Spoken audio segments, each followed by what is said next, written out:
Panas, PRU dijangka bubar minggu ini.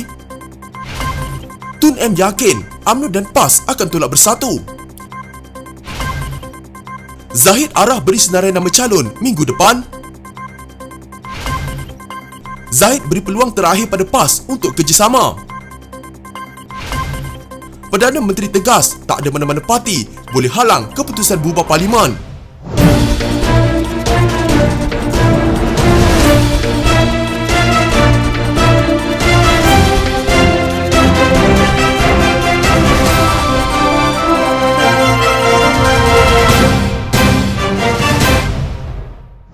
Tokoh-tokoh Pakatan Harapan menjangkakan pilihan raya akan dibubarkan minggu ini sebelum kerajaan membentangkan Belanjawan 2023. Naib Presiden Amanah Mahfuz Omar menjangkakan Parlimen dibubarkan pada Jumaat dan pengumuman akan dibuat sehari sebelumnya. Ahli politik veteran DAP Lim Kit Siang pula menjangkakan Parlimen dibubarkan pada Khamis sehari sebelum pembentangan Belanjawan. Kesian dekat Yang Amat Berhormat Perdana Menteri demi nak jaga hati kawan-kawan perompak Jumaat ini dah nak kena bubar juga Parlimen, kata Mahfuz. Setakat semalam jadi Pertuan Agong Al-Sultan Abdullah Riayatuddin Al-Mustafa Billah Shah dilapor berada di luar negara dan tiada pertemuan dijadualkan untuk Perdana Menteri Ismail Sabri Yaakob menghadap baginda. Ismail Sabri terus ditekan partinya UMNO untuk membubarkan Parlimen, tindakan yang berpotensi menjadikannya sebagai Perdana Menteri paling singkat. Menulis di media sosial, Mahfuz kelihatan pasrah dengan langkah itu walaupun Pakatan Harapan berpendirian pilihan raya tidak wajar diadakan ketika musim banjir. Tak apalah Yang Amat Berhormat, bubar pun bubarlah asal ada ketentuan. Duk ding-dong pasal PR15 menyusahkan rakyat saja.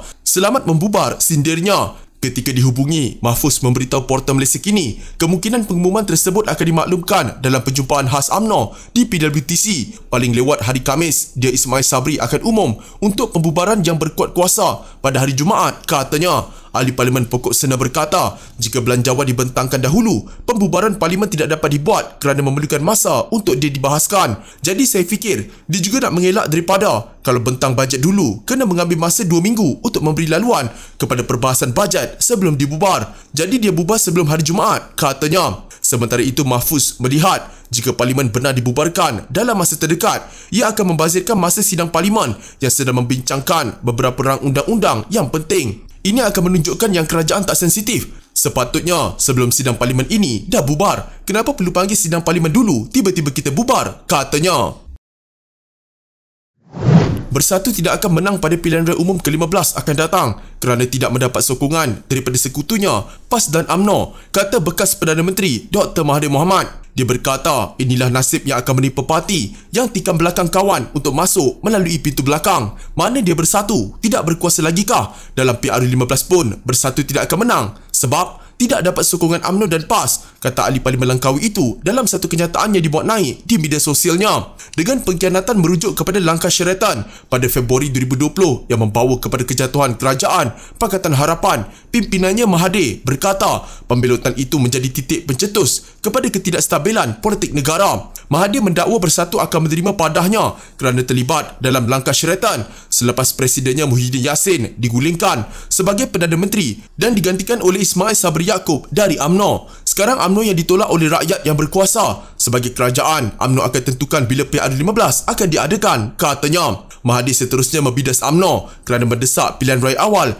walaupun amaran musim banjir. Katanya UMNO bukan mengutamakan hak rakyat tetapi hanya berminat untuk terus berkuasa. Ramai tak boleh undi, ramai akan kehilangan rumah, ramai juga yang akan cedera dan mati. Okeylah, itu masalah mereka.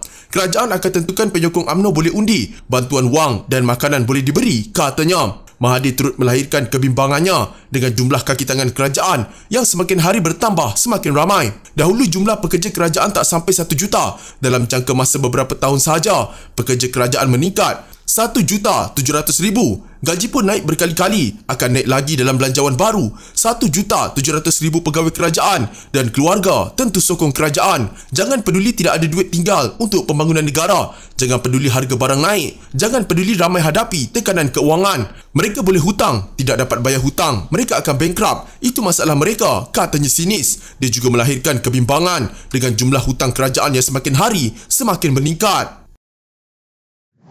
Presiden UMNO Datuk Seri Ahmad Zaid Hamidi telah mengarahkan semua pengerusi perhubungan negeri parti itu menyerahkan nama calon bagi pilihan raya umum ke-15 minggu depan. Arahan itu dikeluarkan hari ini dalam perjumpaan khas yang turut dihadiri Perdana Menteri Datuk Seri Ismail Sabri Yaakob, Timbalan Presiden UMNO Datuk Seri Muhammad Hassan dan Setiausaha Agong UMNO Datuk Seri Ahmad Maslan. Kita akan mendapatkan senarai nama calon itu minggu depan.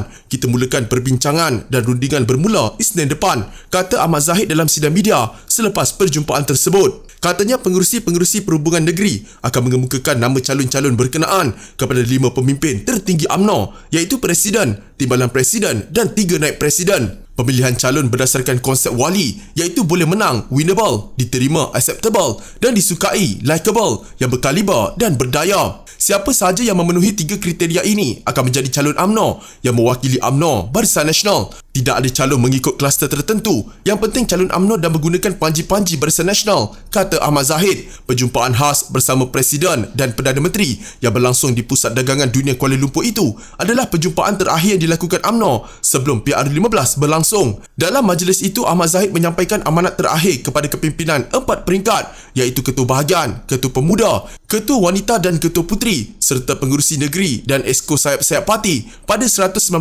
bahagian. Ia menyentuh mengenai kesiapsiagaan jentera UMNO dalam menghadapi PRU di peringkat lokaliti, pusat daerah mengundi, Dewan Undangan Negeri dan Parlimen. Ditanya bila paling cepat PRU akan berlangsung, Ahmad Zahid berkata ia terserah kepada Ismail Sabri untuk menentukannya sambil menolak spekulasi kononnya Parlimen akan dibubarkan Khamis ini. Kita akan mendapatkan senarai nama calon itu minggu depan. Kita mulakan perbincangan dan rundingan bermula Isnin depan, ulangnya.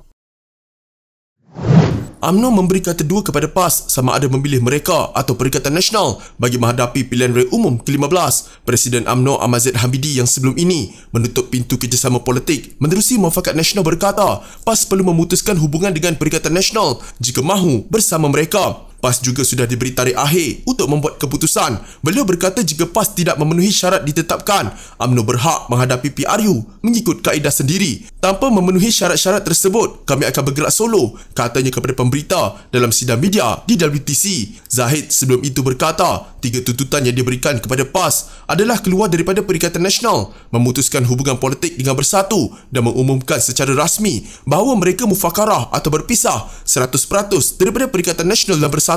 PAS bagaimanapun mengingatkan UMNO supaya tidak meletakkan syarat seperti Puteri Gunung Ledang sekiranya ingin bekerjasama dengan parti Islam itu. Timbalan Presiden PAS Tuan Ibrahim Tuan Man berkata sekiranya UMNO meletakkan syarat berat itu, ia tidak akan memenuhi hasrat yang sama iaitu untuk bekerjasama. Zahid berkata jika PAS mahu bersama UMNO dan Barisan Nasional, mereka bebas untuk menggunakan lambang parti mereka. Kita juga boleh toleransi kebersamaan jentera hadapi PRU, katanya. Tiada mana-mana parti boleh mempengaruhi keputusan Perdana Menteri membubarkan Parlimen, kata Ismail Sabri Yaakob. Dulu Perdana Menteri umum, bubarlah Parlimen. Mana ada parti-parti politik lain beri pandangan, campur tangan dari segi pembubaran. Dengan parti sendiri pun tak ada dulu, katanya ketika ditanya berkaitan gesaan DAP dan PAS untuk tidak membubarkan Parlimen buat masa ini. Bercakap kepada pemberita di program belia di UiTM Shah Alam, Ismail menegaskan bahawa kuasa mencadangkan pembubaran Parlimen adalah kuasa Perdana Menteri. Ia kemudiannya kata Ismail akan diputuskan oleh Yang di-Pertuan Agong. Jadi, keputusan untuk pembubaran ini tak ada kena-mengena dengan parti-parti politik yang lain, katanya. Ismail bagaimanapun berkata, dia akan melihat semua pandangan sebelum mencadangkan pembubaran kepada Seri Paduka. Dia juga masih belum memberikan gambaran jelas bila pilihan raya akan diadakan. Walaupun muncul spekulasi terbaru, Parlimen akan dibubarkan Khamis atau Jumaat ini. Sementara itu, Ismail Sabri memberitahu bahawa menghadap Seri Paduka merupakan rutin biasa seorang Perdana Menteri. Menghadap Agong, saya menghadap setiap minggu sebelum mesyuarat Kabinet, iaitu macam minggu ini kalau waktu Parlimen, Kabinet hari Jumaat, hari Khamis saya jumpa. Kalau hari Rabu mesyuarat Kabinet, hari Selasa saya jumpa. Perjumpaan dengan Seri Paduka lebih kepada kertas mesyuarat Kabinet, katanya ketika ditanya mengenai perjumpaannya dengan Seri Paduka.